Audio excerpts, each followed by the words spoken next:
Hello everyone and welcome to the October 2021 Talking TIM webinar. My name is Nilu Parvinashtiani and I'll be helping with facilitating today's webinar. So as always, we're grateful to our Federal Highway partners who help put together this webinar series every month. Two things I wanted to mention before we get kicked off with the webinar. One is you can download the presentation, the PDF of the presentations of today's webinar from the download pod here on your screen, or alternatively, that files along with a recording of the webinar will be available on NOCO website, usually within a few days. So that's that. Additionally, all the attendee forms are on listen-only mode by default, but please stay engaged by using the question discussion pod that you see on your screen for any comments or any questions during the webinar. We have some time at the end for the Q&A session, so you can just put those questions as they come to your mind during the presentations, and our moderator will be reading those questions out loud and will pose it to the panel of the speakers. So today, Paul Jordan of Federal Highway would kick things with an introduction, and then he'll hand it over to Jim Ostrich to continue things with the presenters that we have today. So without further ado, I'll hand it over to Paul. Thanks, Nilu, and thanks for what you do to help us and keep us on the straight and narrow with this webinar and several other things, and the Center of Excellence as well for continuing the partnership of hosting this. You might be on mute if you're talking.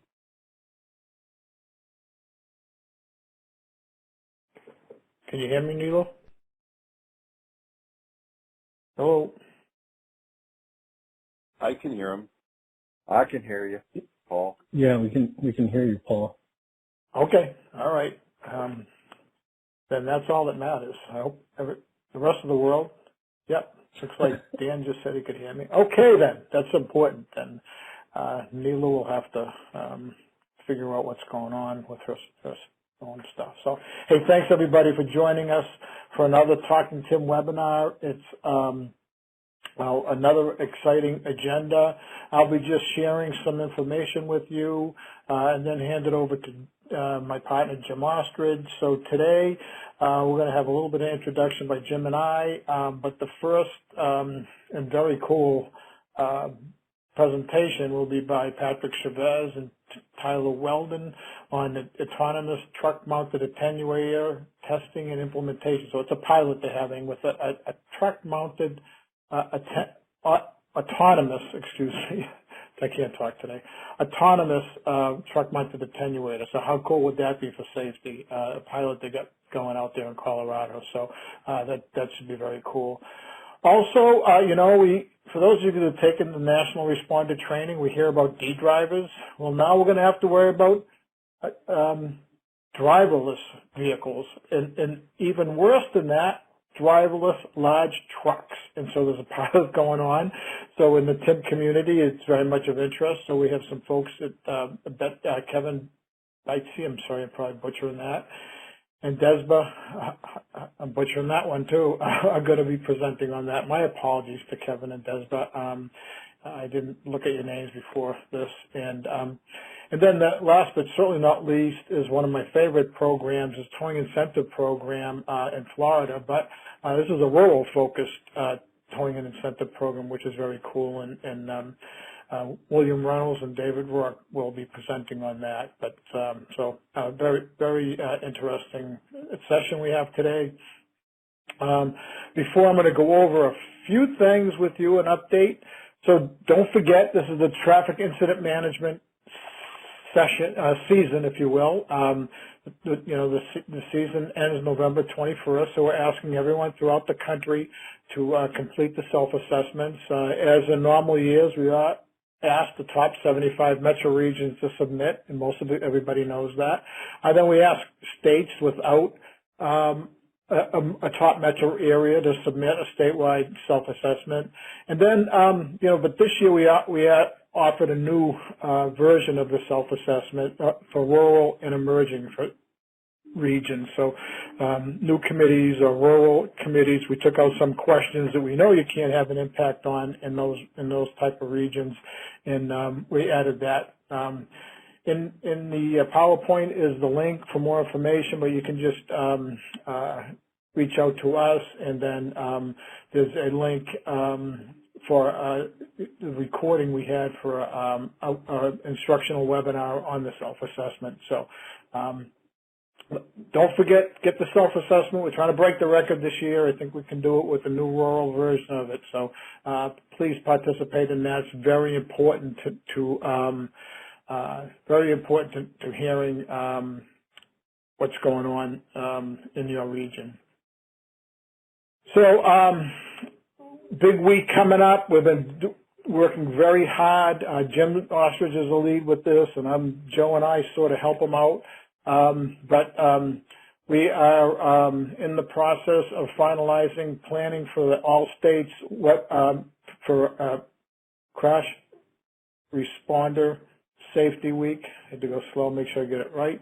That's coming up November 8th through 14th, and we're going to be doing a lot of activities during that week. There's there's a summary of the all states strategies is going to be on our website. The website we're hoping to go up within the next couple of days. Has been a little glitch, but we think it's about ready. There's going to be multiple videos and press releases, sample press releases, and hopefully there's news articles, but a lot of states use the CMS boards to post messages on. So that will be on our website soon, as well as sample tweets and other activities, social media tips, and some templates there. But many states are participating, and we hope your state will be participating as well. Some of the things we're doing is during that week, November 8th, we are going to first of all, we're going to kick off the week with a webinar at 1:30, is it? I think it's 1 or 1:30. We'll give you that information in a minute. But so every day there's going to be, as part of the social media toolkit, a different theme for the day. And Monday, November 8th, will be about the governor's proclamations. We've had about 12 or so governors actually have a proclamation for Crash Responder Awareness Safety Week. And on Tuesday will be about the slow down and move over laws. Wednesday will be about responder training. Thursday we're going to honor our veterans who are also responders. Many are the same. Many have done both, so we thought that's Veterans Day anyway, so we thought we'd put that slant on it. On Friday, November 12th, recognizing responders. Saturday that week, the social media post will be about Traffic Incident Awareness Week, and on Sunday will be driver education. So we're going to have 1 to 3 on November 8th, a kickoff webinar, and that will replace the Talking Tim webinar for November. We're not going to be doing a Talking Tim webinar. Usually, for those of you that don't know, it's the fourth Wednesday of each month, but because the fourth Wednesday in November is the day before Thanksgiving, we were going to move it anyway, so we're going to just use that time frame and the Center of Excellence support to have a very cool webinar that we have planned. I'm telling you, the agenda is great. We have messages from the Federal Highway and NHTSA acting administrators. They actually took the time to send you a message, to send us a message. We're going to have a virtual proclamation signing. We just saw the results of that. Very cool. We have some very interesting responder testimonials. People that have actually been affected by struck-bys. Very heart-wrenching when you hear the stories. And we have participation from basically all our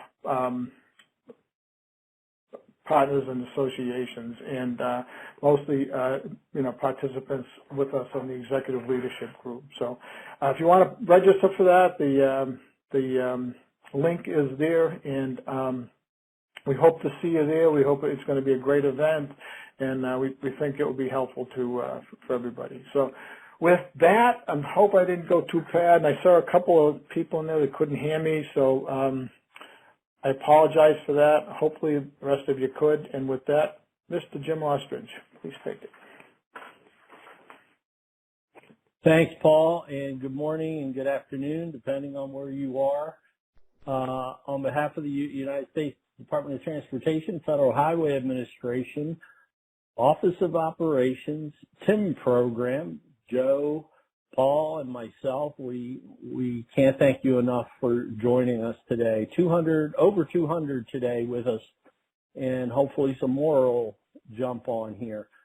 Want to echo first what Paul said about the webinar coming up on November 8th to kick off CRSW.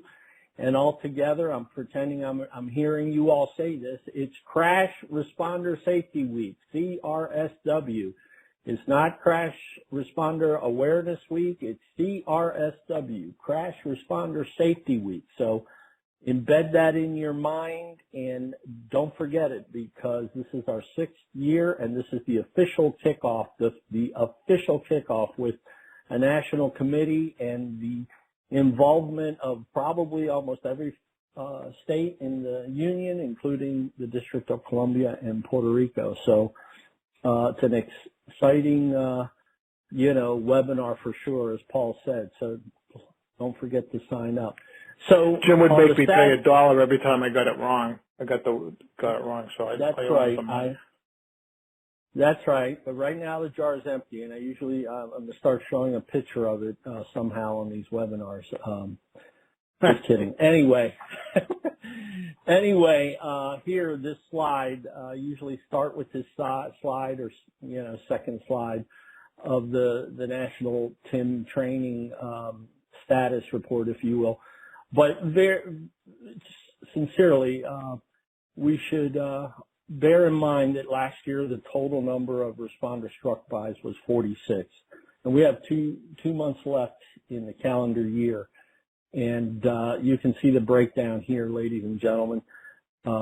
Someone may know one of these responders, and but regardless, remember, as I always say, it's a family that's impacted for life, and it's the sad state of affairs. So we're working hard on a bunch of new projects. Just to mention once again, Paul, Joe, myself, to maybe change the slide or the tide, if you will, hopefully. But it's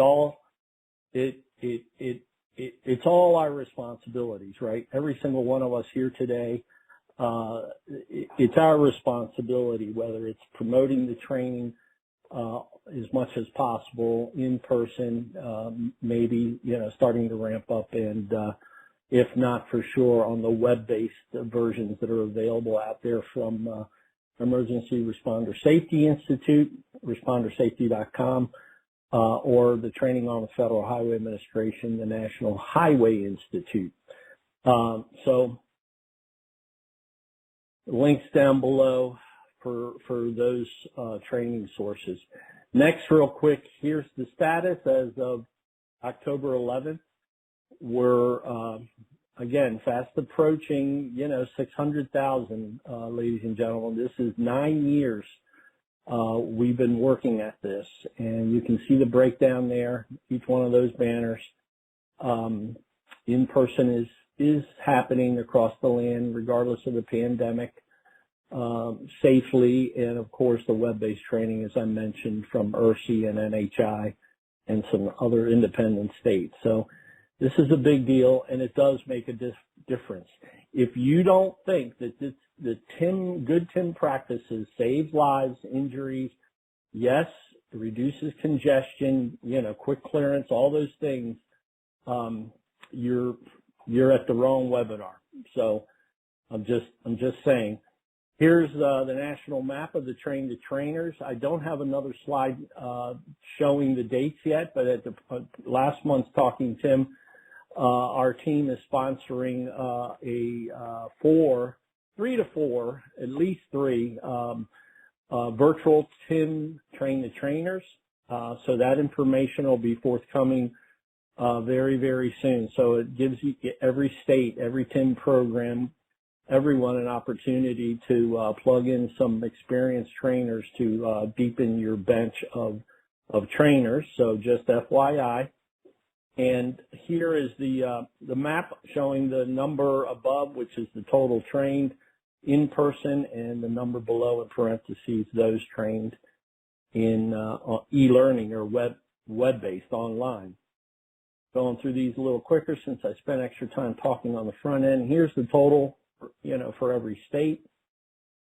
And we are still very much on that march to training over 1 million. If you look down in the lower left, that 1.158265, and recently received some inquiries. There's some states that are re-looking at their population of responders to be trained. That's the number in parentheses. So last month we congratulated Georgia.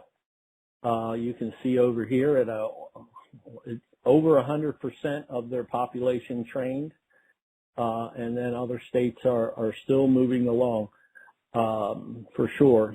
New Mexico and Idaho are still lagging behind. No offense, we love you, but we always stand, Joe, Paul, and myself, stand ready to support you. Here's the bar chart showing the breakdown of the training, the 559, total by discipline. And then this I added to the report. I had Katie Belmore, our contractor, add to the report showing the progress from between reports. And it's not intended to embarrass or hurt anybody's feelings, but you need to know. Take a close look at this. Whatever state you're in, on that second table, especially over to the right, those low numbers, and dare I say, the zeros over here to the right.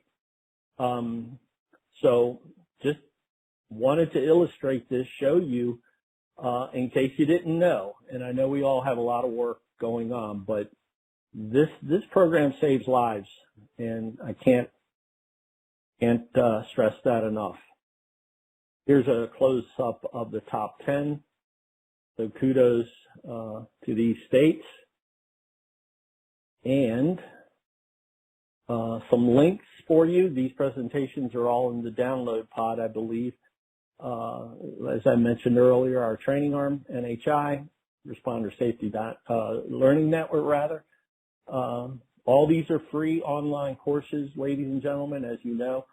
Paul mentioned our TIM web page development. There's going to be a Crash Responder Safety Week TIM page associated, and of course the NOCO that is hosting us. And I gave a separate link for the National TIM Responder Training Points of Contacts, all 50 states, DC and Puerto Rico. And with that, Paul, Joe, and myself, which you all should know by heart, right? And I think that's it. Thank you. And next presentation, who do we have first? Again, the honor of introducing our friends from Colorado, our distinguished friends from Colorado, Patrick Chavez and Tyler Weldon. As Paul mentioned, this is really cool project. Autonomous TMAs that are being used in work zones, and we're just honored to have them and share about this technology and how it's been going. So with that, turn it over to Tyler and Patrick. Thanks, Jim. This is Patrick. So appreciate the opportunity to present on this information. Jim and Paul came and initially asked me to present on the autonomous truck mounted attenuator, and so definitely wanted to get this information out. We've been seeing how this is being developed in Colorado, and think that this might be of interest to others. So when I started asking for some additional information on this, I talked with Tyler, and he actually offered up. He's one of the project managers for the project, and he offered up to present on that. So I definitely jumped on it because, one, it helped me from not having to speak too much, but it also gives us the expert that it really has a lot of information on these trucks and how they're working in our future as we start to continue to use these more in the different maintenance regions throughout the state. Although we work within the TIM program, and we are always trying to find ways to incorporate safety and increase the safety at the incident responses to unplanned incidents, we also are trying to make sure that we include in the work zone aspects as well, and then how do we increase the safety for work zones and the people that work within them. We saw this as a challenge, and I know that Tyler's probably going to talk more about this, but there was a challenge of with these attenuators is by using the attenuators, they provided a safety, but it required someone to be in the driver's seat, and so that took away from the crew how many people that were available to do projects. But it also, at the end of the day, it put them into a vehicle that was intended to be hit. So that never really everybody in the back of their minds saw this as a concern. So about 4 years, Tyler and his group came to the maintenance division and proposed this idea of how do we use technology to take that driver out of the vehicle and put them back where they're used to the group, but it takes them and makes it more safe. And so there was, even though there was a little bit of uncertainty about this from some people, we definitely got to go ahead and they started moving this project forward, and we're seeing some good benefits from it. So with that, I'm just going to go and pass this over to Tyler and let him kind of give a better overview and hopefully some more information on how this is benefiting Colorado. So Tyler. Thank you, Patrick, and thank you, Paul, for the introduction and the background on TIM. We've done a lot of training at Cdot, and I've been through some of that training. So it's good to be back with this group and kind of full circle on this program with the Attenuator and the TIM's program in general. So this pilot started about 4 years ago here at Cdot, and I'll go over some of our basic Cdot organizations, stats, and then I'll get into the program and keep things moving along. So we got 23,000 lane miles of highways. We have a large maintenance organization, about 1,800 employees. And here's some pictures of what can happen when attenuators get hit.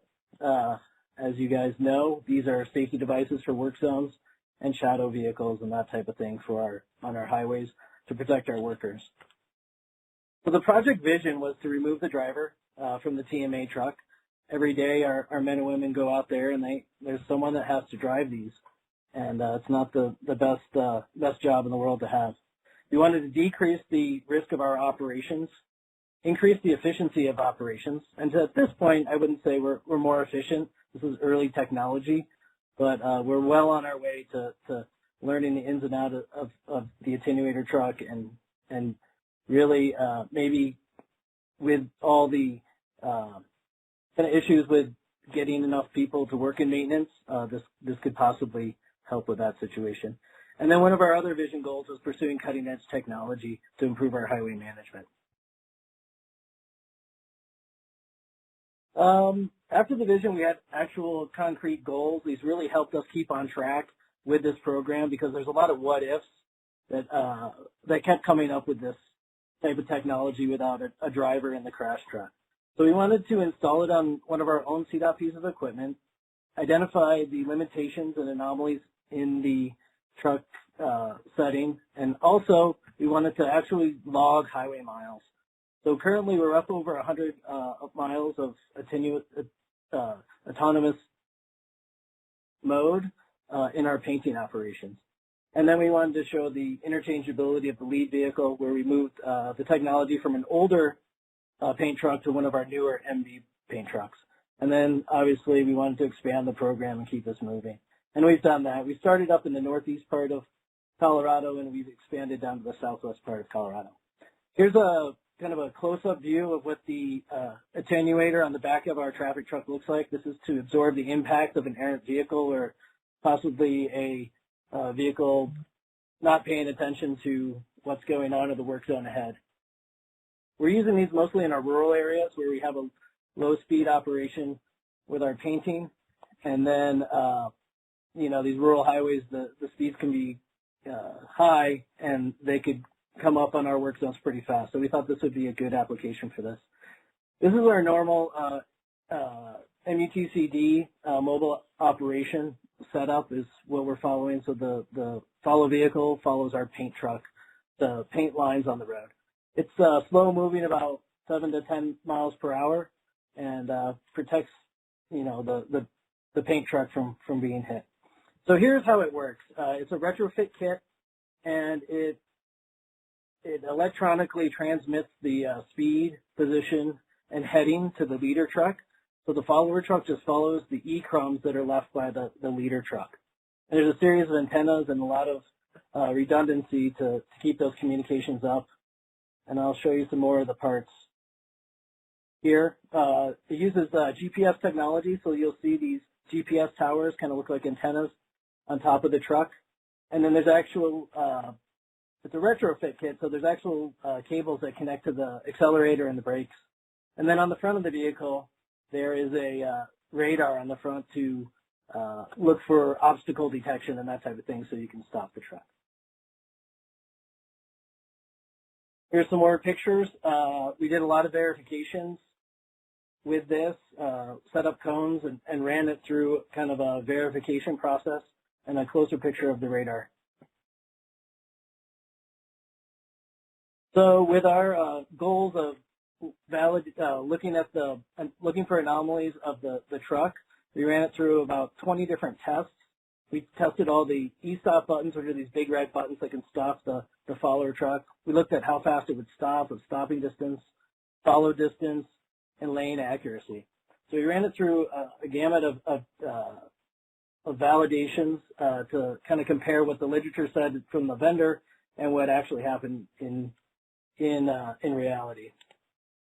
And one of the things we noticed was the gap control was a lot more accurate in the autonomous attenuator. It's actually very hard for human drivers to keep that gap distance consistent.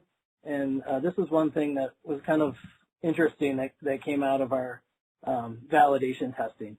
So as that truck is far away, it's really hard to judge that gap. And with the technology, it wasn't too tough. Some of the results, lane accuracy within plus or minus 4 inches, which is very important when you're on the open highway. Gap distance was much more consistent. We tested the cornering, slalom setups, and it's really amazing that this truck just follows where that paint truck is going. We even did some tight turn radiuses to verify that. So I'll keep going for a little bit. Related to the TIMs, we started a pool fund called Autonomous Maintenance Technology, and it was nice. One of our projects was we did a tabletop of what would happen the first time that one of these autonomous trucks got hit. And for a while there, I was kind of fearful of that day, but it really is success. Having our first driverless autonomous attenuator get hit is going to be success because we're not putting our maintenance employee in that situation. And so we did a nice tabletop, and through that tabletop, it really fleshed out that Cdot is prepared for TIM training, and you know, we're ready for that day for the first impact. So with that, keep you guys on schedule, and here's my contact information and Patrick's, and then the actual vendors, Kratos and Royal Truck. So thank you. Thank you, Tyler and Patrick.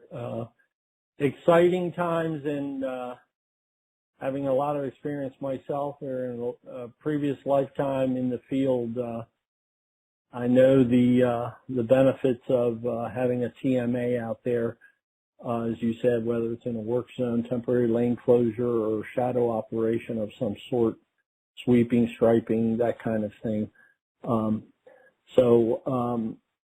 Any questions Nilu, Paul, Joe, did we miss any questions in the chat pod? Just checking. Anybody? Not seeing any, Jim, but not relative to this, but no, not relative to this. So I think we should move on. John has John, our friend from Minnesota, put a question in that I don't know that we can fully address here about the training, but about the responder struck by relative to the training, but we can catch up with that later. Why don't we move on, I think. Excuse me. 10-4. So now we have two. Go ahead, Tyler. This is Tyler. I got to drop off the meeting for another meeting, but Patrick will field questions and I can follow up with him later. There's something he can't answer. So thank you very much. Thank you, Tyler. And you better explain what 10-4 is, Jim. I think the majority of our partners. I don't know. Maybe not. Okay. 10-4, right? Police language, meaning affirmative. Yep. That's, part of what were called 10 codes that are still used in some locations, right? So, right. Good point, Paul. So, yes, our next distinguished guests are from Arizona DOT and oversee the program, one program in particular that we contacted them about is regarding autonomous trucks. There's some pilot testing that's been going on there in Arizona, and I won't steal any of their thunder. There are at least a couple other states that are doing this, but from there we have Kevin Biesty, Biesty, I apologize, Kevin, and Dezbah Hatathli that are going to present. I think, I'll ask Kevin, since you're the boss. I know you're getting ready to retire, Kevin. Congratulations, and I'm jealous. But if you want to kick it off, that would be great, Kevin. Sure. Good morning or good afternoon, depending on where in the country you are. My name is Kevin Biesty, Deputy Director here at the Arizona Department of Transportation. And with me today is my colleague, Dezbah Hatathli. And so just want to quickly give an overview. I'll start it off and then hand it off to Dez. So Arizona started working in this space probably in around 2011 timeframe. Companies were going to states, primarily in the western part of the United States, trying to pass legislation to have the state DMV, in Arizona it's the MVD, Motor Vehicle Division, develop regulations for the testing of autonomous vehicles. When they were in Arizona, the legislature, there was a bill before the legislature 2 years in a row to try to put this into statute. And at the time, the legislature, the governor, and our agency and the stakeholders determined that it was a little premature to do that because we were being asked to develop regulations on a technology that we couldn't see or touch or be a part of at that time. That quickly escalated our engagement at this level. We engaged companies. We were involved in organizations like AASHTO and AMVA and ITS America and numerous other organizations, working with our colleagues around the country, trying to figure out, when are these vehicles coming and what are they going to be like? And around the 2015 timeframe, we were approached by a company, and that kicked off Arizona's venture into this space and triggered a series of executive orders. We determined at that time that rather than jump in and put things in the statute, let's take the executive order approach and let's work with our local officials, work with our first responders and the companies and determine what we need to do and when. So that was the approach that we took. And, and Des will cover more of this in a minute, but, You know, right now in Arizona, outside of the trucking companies that are testing here, we have what I believe is the world's first fully autonomous ride-sharing service here in Chandler, Arizona, where any individual can download an app and take a completely driverless vehicle anywhere within a 50 square mile radius.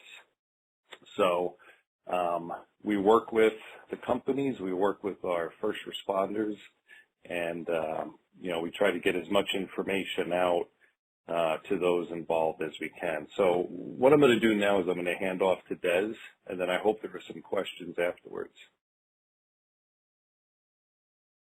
Thank you, Kevin. As Kevin mentioned, my name is Dezbah Hatathli. I recently joined ADOT, and I'll be working and taking over a lot of Kevin's duties in the autonomous vehicle field and within Arizona. So as Kevin mentioned, some of the brief history regarding AVs and testing and deployment in Arizona. A lot of that work that Kevin hinted on is working and communicating with local communities as well as first responders. And with the creation and signage of the executive orders, a lot of that language is built around that core of communicating and being in contact not only with the AV companies who are testing in the state, but also the local cities, municipalities, and law enforcement, public safety in particular, because these are the folks who are engaging and dealing with these vehicles day in and day out. So a lot of the work and a lot of the credit on the ground has to do with all these local agencies, whereas our role is just to kind of make sure that people are connecting and talking. You know, we have a system in place for notifications, for example, in the event of an incident where we would be contacted and we would work through our internal and external process on how to deal with these types of incidents. So we have, as Kevin mentioned, the world's first fully autonomous ride-sharing service in Arizona operating in the East Valley. That's one component of AV testing and deployment that's currently going on right now. But we also have commercial vehicle, motor vehicle traffic and testing that's taking place within the state of Arizona. Right now, we currently have 3 companies that are actively testing and deploying and delivering within the state. We have TuSimple, Waymo, and Embark, who are working primarily on the I-10 corridor, but also traveling throughout the rest of the state, testing their commercial motor vehicle fleets. Now, the companies are currently working with safety parameters and their internal safety framework. So the companies that are currently testing on the roads do have a CDL certified driver as well as a test engineer who are present in the vehicle while the vehicle is operating autonomously. This is going to be the case for the foreseeable future. I think just for everyone working and keeping safety in mind, we want to make sure that they are able to override and take manual control of the system in the event of a dynamic driving situation. Maybe there's a roadway obstruction, anything that the drivers and the test team might deem like a concern regarding safety, they'll go ahead and take over. It's going to be, again, this is going to be the norm for a while. We're not anticipating any changes. When we actually get to the date of change, again, we're going to step in, to talk with the companies, get an idea and a feel for how they're planning to deploy removing the driver from behind the driver's seat.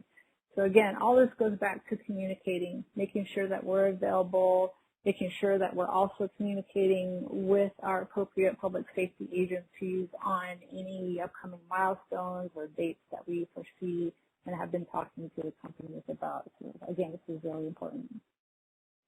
So a lot of the best management practices were obviously created once the companies approached Arizona. I wanted to talk a little bit about testing in the state.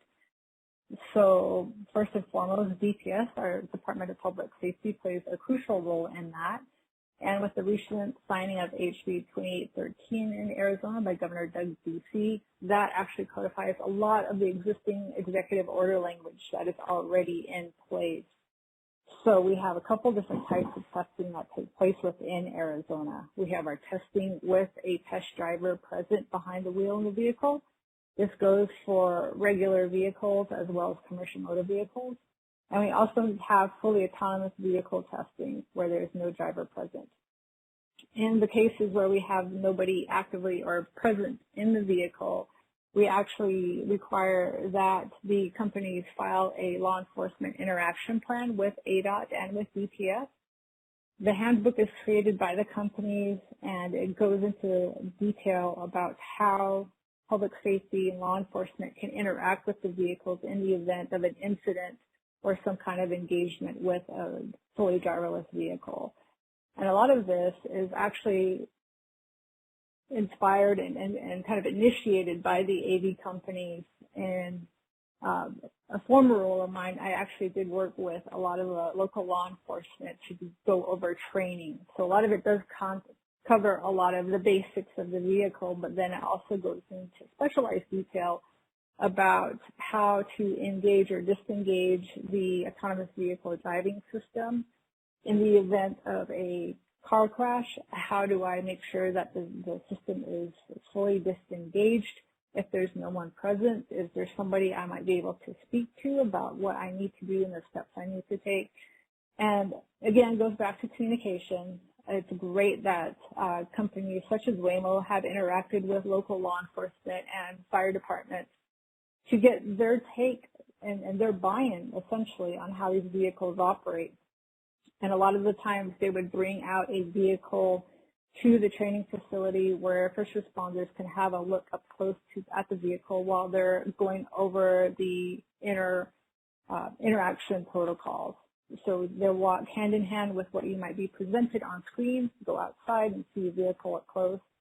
And a lot of the two-way communication between the companies and first responders is really instrumental in developing a law enforcement interaction plan. You know, what we as a company might have thought would be good to do one way, first responders might have said that's not ideal.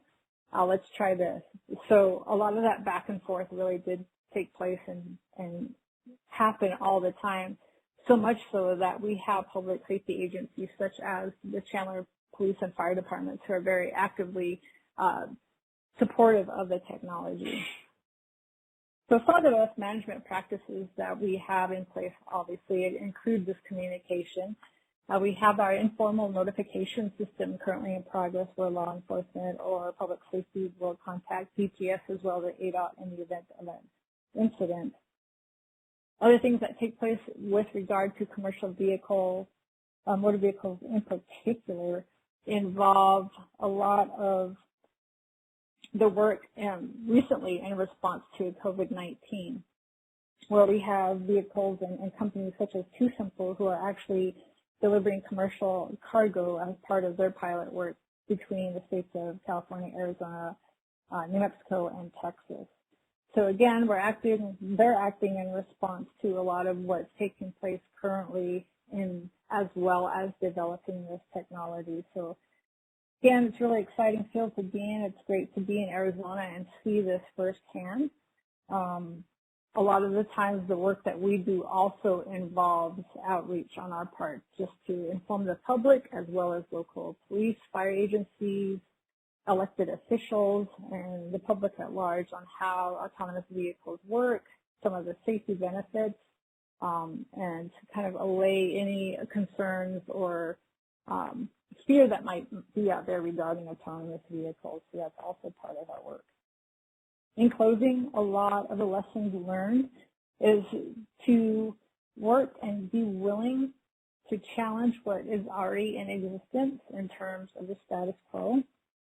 You know, we operate in our government box, for instance, but it doesn't necessarily mean that we're going to stick within those parameters. We need to make sure that we expand out, include people within ADOT in some of these discussions involving, you know, the NBD, TISMO, other folks within our world, but then also not operate in that vacuum. We want to make sure that we're engaging actively with our other public responders, you know, with other communities who might see these vehicles rolling day in and day out. That's very important. We also need to make sure that we're collaborating with the manufacturers. You know, the government plays some role in that as far as our role, you know, introducing a lot of these companies to our local elected officials and kind of get that dialogue going. But then we also realize and recognize that we don't have all the answers. We're continuing to learn and evolve as the technology continues to grow and expand. And so we have to make sure that we're willing to pause, kind of review and reflect on what we have set up and what is in the system currently, but then also make sure that we keep safety in mind and work to ensure the success of what we have in place. So that might involve pivoting as we go along, but we just need to make sure that we're open with that. So with that, I will go ahead and end my conversation here. Kevin, do you have any last words?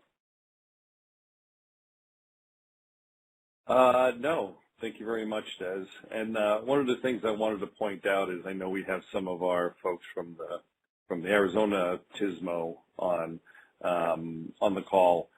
Brent Kane, who's our TISMO director, is part of our leadership group in this area. So our TISMO division is very plugged in. Oftentimes they help us when companies need to have data as far as where the construction may be happening or closures, and they work very closely together. So didn't want to forget our TISMO folks. Absolutely, Kevin. And Dezbah, Paul, was that you? Yeah, I was just going to say, yep, Brent is awesome, a great partner for us, as well as many of the TISMO folks that participate with us out there. So, yeah, we'll second that motion. So. Indeed. I was going to say the same thing. And sorry. No, that's all right. We think alike, and as you always say, that's kind of scary, but that's what we get. Anyway, so as Kevin and Dezbah said, any questions? This is your chance. This is just what's coming, and our friend down in Florida, Timothy Stansberry, is who actually led to this presentation because he posed the question in Florida that there's also testing going on, I believe, by one of the companies. Too Simple, I think, is the one in Florida and Texas as well. But yeah, it's a big deal for the TIM community because, you know, with it being driverless and just the fact, you know, if there has to be a diversions or communications, I don't know, Dezbah, if you, or Des, I'll call you as a friend now, the communications with like traffic management centers, TMCs, and this technology, is there anything you could add or share about that? At least, you know, what you know today, maybe? Being relatively new, I will defer to Kevin. Yeah, so how we have it set up here in Arizona is, as I mentioned, our motor vehicle division is part of our Department of Transportation, and what we're working on with our first responders and our TIM folks is that when a first responder pulls up on an incident, when they pull up their CAD and get information on the vehicle, that they have as much information on that vehicle as possible. So we provide that information through our CAD system, and we continue to work with the companies to refine that and our first responders. And I will tell you, you know, you mentioned Too Simple, Waymo, the companies that are testing here. I've been in government for 30 years, and I've never seen as close a partnership and outreach as I have with the companies who are trying to get this potentially life-saving technology on the road. We had an event here in Chandler, Arizona, and I witnessed it firsthand where they were doing demonstrations for the fire department, and they were showing, you know, the vehicle components and all that, and the fire department made a recommendation that they color code this one piece, and I don't know what it is. I wasn't paying that much attention. But the company took that and redesigned and recolor-coded a component of their vehicle. Now, I'm not an expert in auto manufacturing, but I don't know whether auto companies do that on a national level.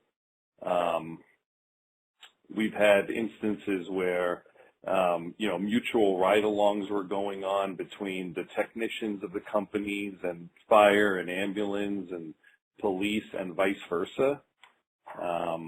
So, a lot of that information is being refined and updated. Our law enforcement protocol, I point out to people, has a revision date on it. And the purpose of that is it's an evolving document. As these vehicles are out on the roadway and incidences occur, and incidences do occur, we're able to, sit down with the company, sit down with the local first responders, and make revisions as necessary. Mm-hmm. Very good, Kevin. I appreciate that important feedback. That definitely important to this community. And I see we still have 255 friends on here with us. And the second bullet there, it's on the slide here about the plan being submitted to law enforcement. And so kudos to you and the team. And Arizona's been a leader and one that we always tout, and we'll do it here again today. And thank you for your leadership and happy retirement. And we'll keep in touch with Des, if you don't mind, into the future. One thing I did, Kevin and Des, is I posted in the chat pod the link that I received from Tim Stansbury from Florida. And I apologize, I forget what district Tim oversees. But this was this is the URL to the 16 minutes interview that was done several months ago. Not sure exactly when, but anyway, just thought I'd share that for people to check out. But again, thanks again, Kevin and Des. The webinar is being recorded, and if anybody has any other questions, feel free to put it in the chat pod. So next up, we have William Reynolds and David Roark. Oddly enough, again, from Florida. William is from District 3, Florida DOT, and David Roark as well. And they're going to share with us some of the latest and greatest information they have for their rural-focused towing incentive program in Florida's Panhandle. So with that, William, David, I'm not sure who's going first. I guess William. Well, thank you very much. And District 3 comes to you from Northwest Florida. So good morning and good afternoon to everyone. I've been asked today to talk about the RISC program and how it relates to the rural area. And to let you know that Dave and I manage 235 plus or minus miles on the I-10 corridor up in the Panhandle of Florida. So what we're going to talk about today is the incentives of the RISC program and what we call for activation in the RISC program, some of the challenges that we face and opportunities that we have yet to overcome. And we're going to identify a few of the challenges specifically just to share some of the examples that we're dealing with on a day-to-day basis that you might recall last month that Martha was sharing very similar activities. And then we have a few examples to show you specifically. So, simply stated, what is RISC?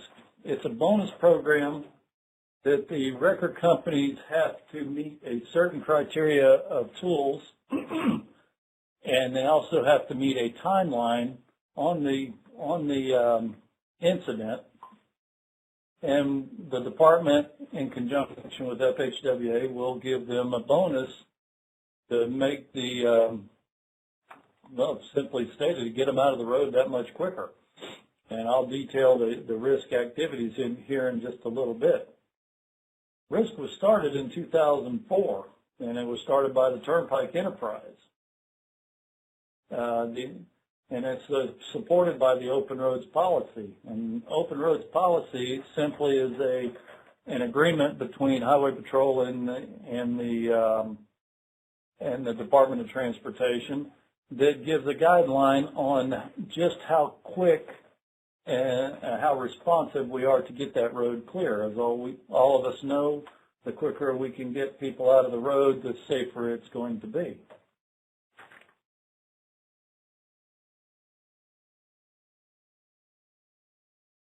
So what is the risk? How does the bonus work? Well, the first part is arrival time.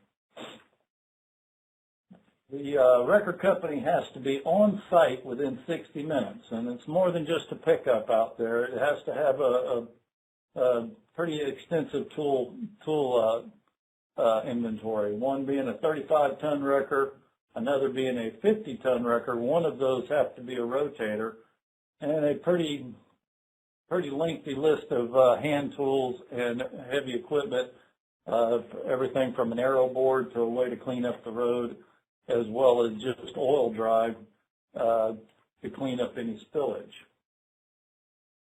The arrival time is 60 minutes, and it has a little bit of variation to it depending on the circumstance. And then in the rural environment, we are a little bit forgiving because of the circumstances of the incident and to the arrival potential. Some of the examples I'm going to show you here in a little bit is where the big wreckers had to back down the road over 3/4 of a mile. Well, once they're on site and they have met up with the Highway Patrol will give them the notice to proceed. Upon that notice to proceed, they have to have from white line to white line clear. There are always circumstances that can influence that, and that being, unfortunately, if there's a fatality or there's EMS activity, there's many fuel spillage, environmental activities. Any of these things could delay or impact the 90 minutes and or the NTP. We do have a couple of opportunities on the bonus. If we send them out and it turns out that they're not needed, we do have a method for taking care of them.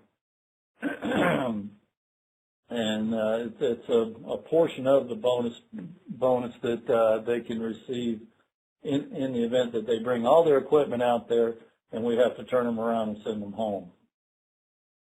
And if they do not make the arrival time or the clearance time, and there's no real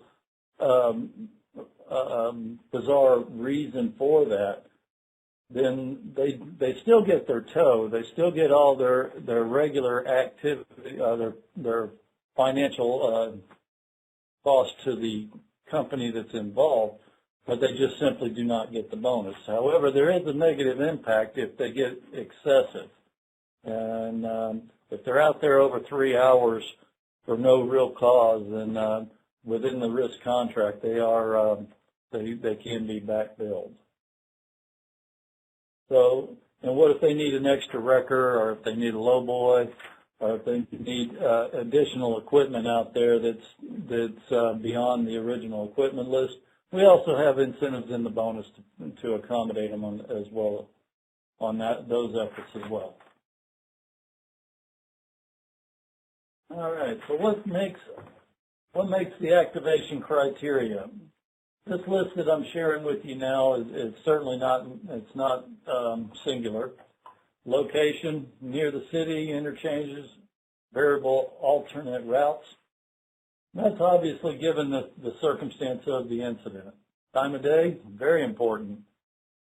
We don't have to necessarily worry at certain times because there isn't any traffic impact. The conditions of the incident, that is certainly a major activation criteria. And as we'll look at it in lane status, if we're having a major impact to the travel lane, then that's going to increase our opportunity to do it. Not to repeat Martha from last month, she was referring to animals in the road. We also had a rather large amount of cows in the road a couple years ago that we activated. So what is the vehicle class? Tractor trailers? Well, we're not limited to tractor trailers. It could be travel trailers, RVs, buses, and yeah, we did have an airplane land out there not long ago. We had a boat drop off a trailer here recently. And the recreational vehicles, each of us know that a lot of folks they really need a training class when they drive them because they're overwhelming to the driver, and often you have a pickup pulling a large travel trailer that ends up, the trailer overtakes the vehicle, the pulling vehicle.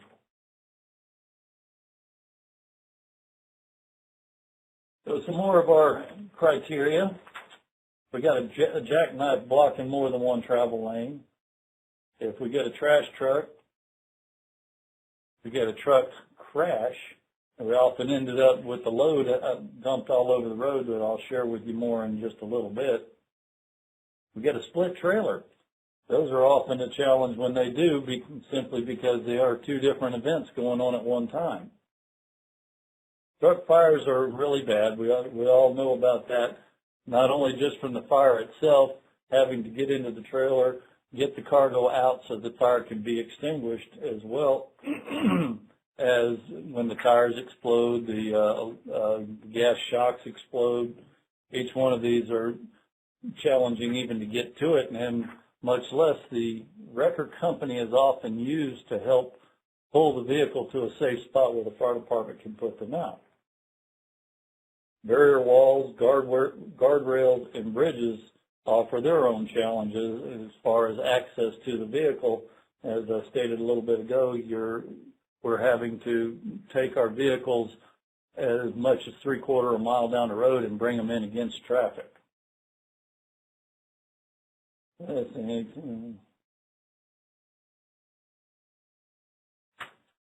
The recovery will likely require more than 1 hour of travel lane closure. So once again, we're primarily guided on getting the lanes cleared as quick as possible. And many times, because of the rural environment, we are limited.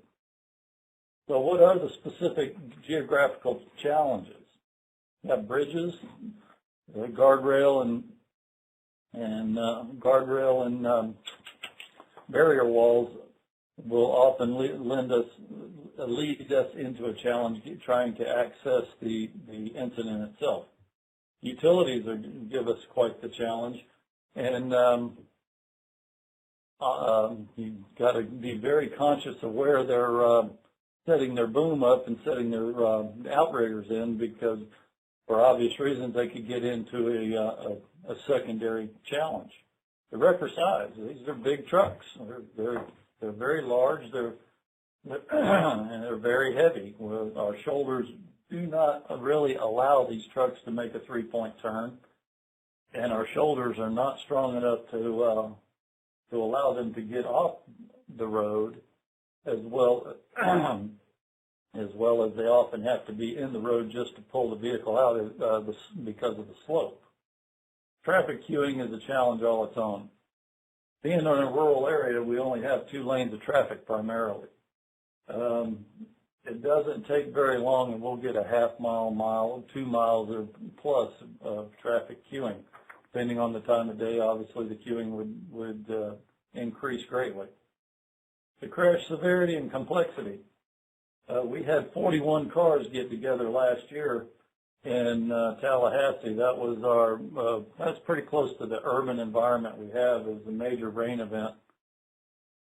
And fortunately, there was limited injury, and I think there was one fatality, unfortunately. But simply stated, we just had to get out there and grab a car and go. The coverage area is limited. We have a limited vendor resource. Presently, we have 3 vendors on our docket.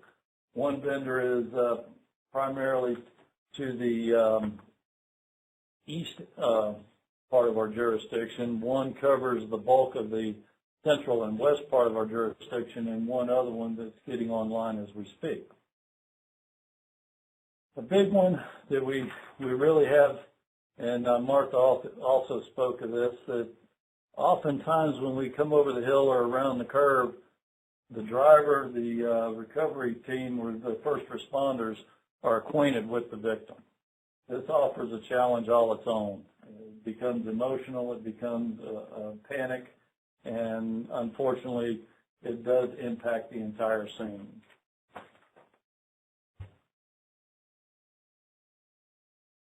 The more challenges that we face, secondary incidences. And we're all acquainted with that, and we all know that time is of the essence. My camera coverage is limited. We have a rolling hill environment, a lot of curves, a lot of trees, a lot of foliage on the shoulder. And the lack of MOT knowledge is a never-ending problem. Some of my first responders are volunteers. These men and women have day jobs, so every day is a training opportunity for them, not unlike the paid departments. We do have a couple of programs that have started for our predetermined detours. We call that E-Track. E-Track is nothing more than we've enlisted the help of HNTV. They've gone out and reviewed our arterial potentials for diverting traffic, and what they've done is gone out and looked at the route, looked at the potential pre-placed signs, and even looked at some of the signal timings on the off-road. One of our challenges here in the rural area, we still have bridges that do not meet the DOT criteria, and the semis cannot pass through.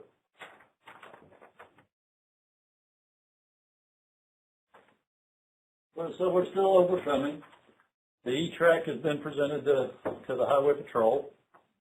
We're still looking at ways to improve that and looking for any potential, because if we get into a serious accident, we can have the accident cleared before we divert to the predetermined detour. In other areas of my partnering districts, they have something called Risk Light, and that gives the incentive to the different record companies to get out and get the road clear with not necessarily having to have all of the same listed equipment. They can get out there faster, they can hook up, they can grab the equipment and gone.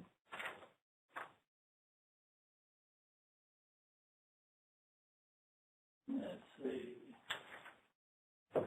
Constant communication with the first responders, that is always a challenge. One of my risk drivers will communicate with not only law enforcement but first responders to make sure that he's coming into the accident correctly. If he needs to come in from the east or west, depending on where he's at and where the accident is, that is imperative that he gets out there and makes that communication, so he's not adding additional time for his show-up time.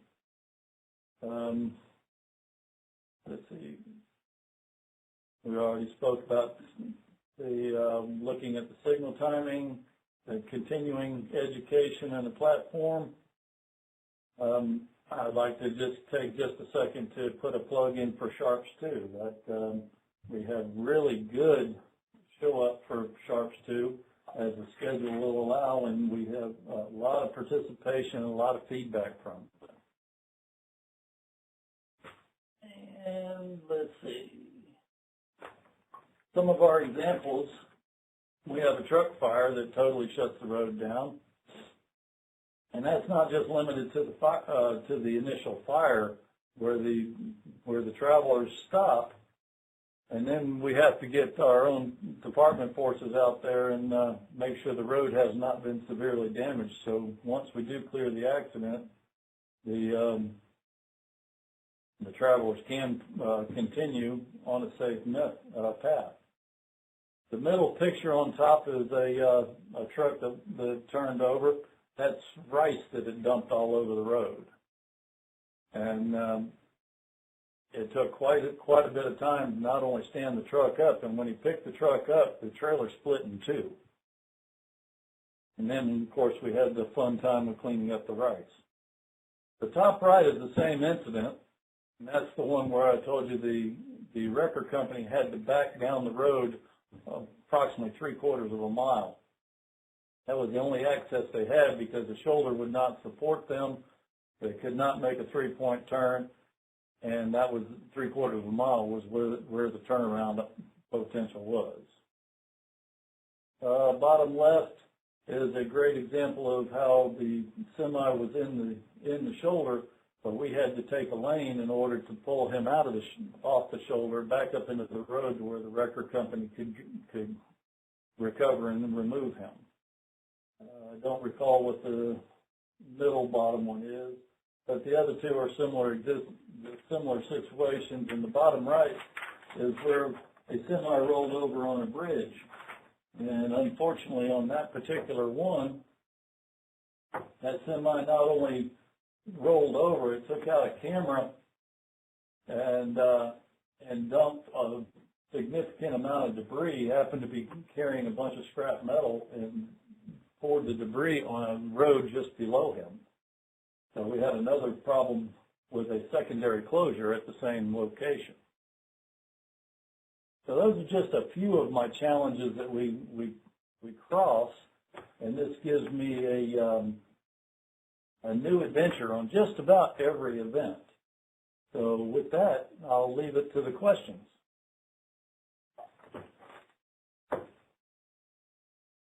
Okay, and I apologize.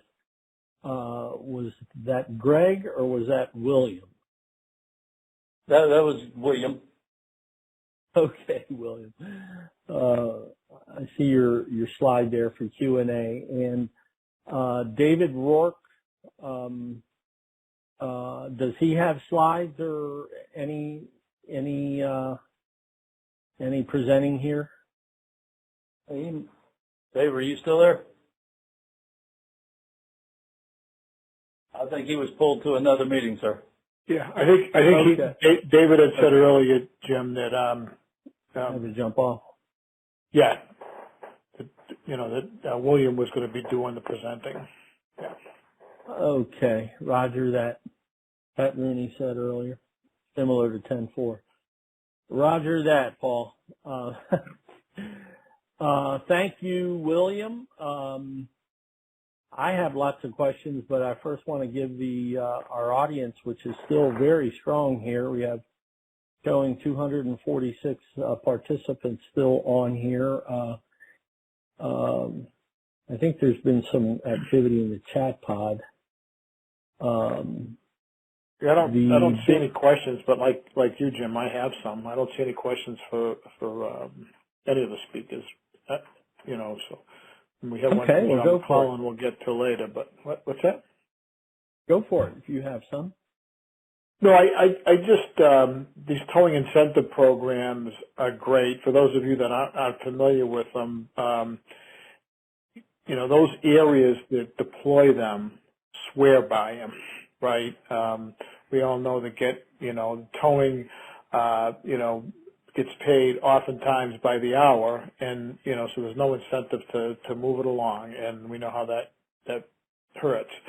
So one of the things that we had heard that was a problem in some areas with towing incentive programs, William, was that the requirements to be part of the program is strict for the towers and the investment high. And how does that square with the towers as far as they invest so much money? How much action do they get out of it? Is it profitable to them, or is there any issues related to that? Well, yes and no on the profit. There is a major cost investment to the wrecker companies. I don't have any idea what these wreckers cost, but I'm sure if you were looking at new prices, you're upwards of $1 million for these fully equipped rotators. Yeah. They're rolling cranes is what they are. That being said, we have probably processed in excess of 25 to 30 risk activations in the last month and a half. In the last week. Wow. Yeah, so it comes in cycles. One month I won't have any, and then the next I'll just have one every single day. So I could give you an average over the year, but I'm processing a lot during different parts of the year. Well, I think that's what the big problem is if they don't get enough activity. But it sounds like you're giving them enough work, because I mean they can use the vehicles, the equipment for other activity. It's just I know there was one area, it might have been in Florida, that it wasn't working out. I had heard it a number of years ago. So yeah, that's the main one I had. And well, I guess I have another one. The clock starts when? As soon as they arrive, and then the clock starts ticking, or I know the 60 minutes probably starts when they're notified, but. Yeah, I think the contract gives them 15 minutes to reply back to the TNC when the TNC calls them, and the 60-minute clock starts upon that return call, which typically is about 5 minutes. These folks are very responsive. They're very quick to respond and to activate. So, and then once they get on scene, the NTP starts your 90-minute clock. Wow. Okay. So we had one here a number of years ago that had a couple of fatalities, but that being one problem, so law enforcement could complete their task of investigation. But the driver actually lost the trailer over a bridge, and the trailer fell upon a railroad track. So not only could they were held up due to the fatalities, but they were also held up until the roadmaster gave them the go-ahead to get on the tracks and get within the railroad right-of-way. Hey, Paul? Is that adjusted? Time adjusted if it's out of their control? Indeed. Yeah, as a matter of fact, they had a second fatality discovered on the one before I arrived, that when they discovered the second fatality, they were well engrossed in the recovery, and everything stopped as soon as they discovered the second person, and the time stopped. It's recorded, and then once law enforcement gave them the second NTP, it starts up again. And it doesn't necessarily reset the clock, but depending on the circumstances, it may reset the clock. Thank you, sir. Jim, there's a question from our good friend Paul Stevish in there.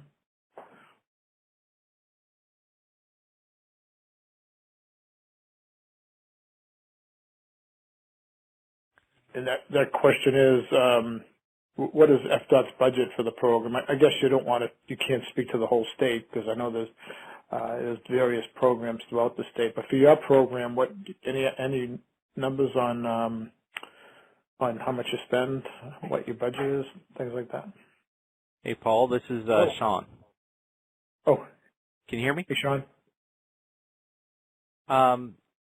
For the statewide, our allotment is, at this point, kind of it's a little modest for what was actually spent. From central office, we get an annual amount of about $275K to distribute to the districts as they request. So we're putting in requests to get more on an annual basis. So the budget numbers will change. Okay. Anything to add to that, William? No, actually, I was going to refer to Sean. I saw him on the attendance list. For those of you that don't know Sean is a statewide TIM program manager, among other things. So, but you know, the point being, now, Sean, that's statewide, right? Florida's a kind of a small state, right? So, but we have last year for fiscal year 21. We had 252 activations of the risk program, and about 197 of those actually met the criteria for incentive, and we paid out about $587,000. Yeah, so ladies and gentlemen, that's peanuts compared to the impact of if you didn't get the vehicles cleared in 90 minutes. So, you know, when you're talking DOT budgets, you know, it's a lot. 500,000 plus is a lot of money, but you know, when you look at, you know, the big picture there, it really is small amounts when you're talking about the impact that these crashes, these big event crashes can have. So it really is. I mean, I know it seems modest to you, Sean, I know, but it's, you know, it's a you know, real good price to pay, in my opinion, for you know, for that kind of services.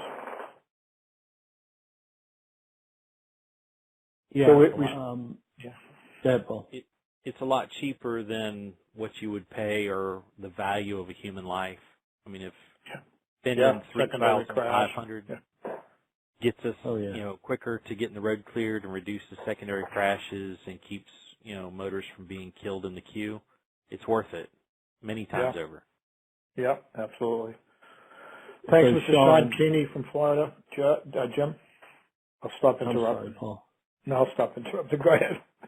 It's all right. No, I'm glad you mentioned Sean Kenny being the Florida statewide coordinator. But for Sean and or William or David, so if you have a major rollover crash and the commodities, you know, whether it's rice or what have you, are you working the incident for the duration as fast as you can, or are you sometimes, depending on the roadway facility, the DOT, local DOT office or Public Works, you know, can come out and push things off the roadway for you to come back later and do the recovery and final cleanup? Any feedback on that, how that works in Florida, Panhandle or otherwise? Yes, sir. Each one is dealt with individually. And there are times when we have multiple events going on. We had one here just a couple of weeks ago that two semis got together and ended up in nose first in the tree line. Oddly enough, at the same time, we had another semi going wrong way down the shoulder at 50, 60 mile an hour. Well, it would be, it's a given that was now my priority. So, yeah, the first event had to be dealt with, but there was no life-threatening situation. There was no fire. The semis were really not too terribly damaged, but the wrong-way driver, I got a 80,000-pound truck going the wrong way down the shoulder at 60 mile an hour. That was my priority. So to answer your question, depending on the circumstance, absolutely. If DOT's there, the fire department's been known to hook up and pull a vehicle off the side of the road, get it out of the travel lane and reopen the road and and we don't have to call risk. Now we're just cleaning up the shoulder. There's many other examples to share with you that there was another one I can't remember, but somebody simply stated they grabbed the trailer with their pickup or their work truck and they pulled the camper out of the road. That fortunately the camper was still intact when it turned over. So it eliminated the traffic impact, and then we were just working from the shoulder. Yeah. Thanks, Jim, William. I know it's complicated. Go ahead. Sorry. There's a lag. Go ahead. No, you go ahead. Is that Sean? Yes, sir. Aside from, to kind of piggyback on what William was saying, generally speaking, the program requirements for the risk is the risk vendor shows up with all the required equipment and if it to clear the travel lane. So it's their responsibility to clear the road. If for whatever reason their equipment that they have with them when they respond to the incident is insufficient to clear it, they're supposed to have had agreements with companies to kind of come in and plus them up or provide that extra equipment.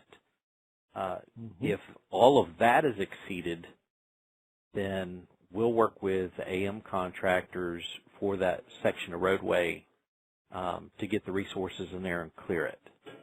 But yes, you would, if it exceeds our ability to pick it up and put it on a truck and get it out of there immediately, it'll go to the side of the road, the shoulder, to clear the travel lanes, and we'll continue cleanup operations after that. I see. And as far as the value, I don't know the technical term. If the insurance company has to be notified, or is there a minimum or maximum value of whatever the commodity is that comes into play, Sean? No, sir. When we do a risk activation, the risk activation is clearly to clear the roadway. Any loss of cargo, that's settled just as if it had been stolen or if it had been in a normal crash or a fire somewhere else. The cost of the cleanup is not part of the risk program. The risk vendor will do the work, and they'll invoice the owner of the vehicle and the truck and the trailer for the cost. We have no say in how much they charge the owner of the vehicle. Okay. Well, thank you, Sean, and thank you, William and David. Great presentations. We have 3 minutes left, and want to ask, well, Paul, first our other teammate, Joe Tebow, who's a veteran firefighter, 44 years. Any thoughts, comments from you, Joe? Well, yeah, I mean, pretty cool stuff happening, right, with all the presentations, and a lot of the questions,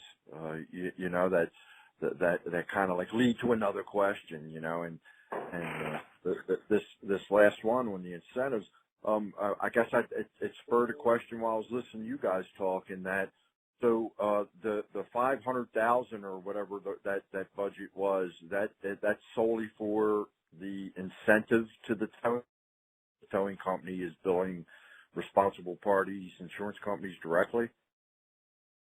Yes.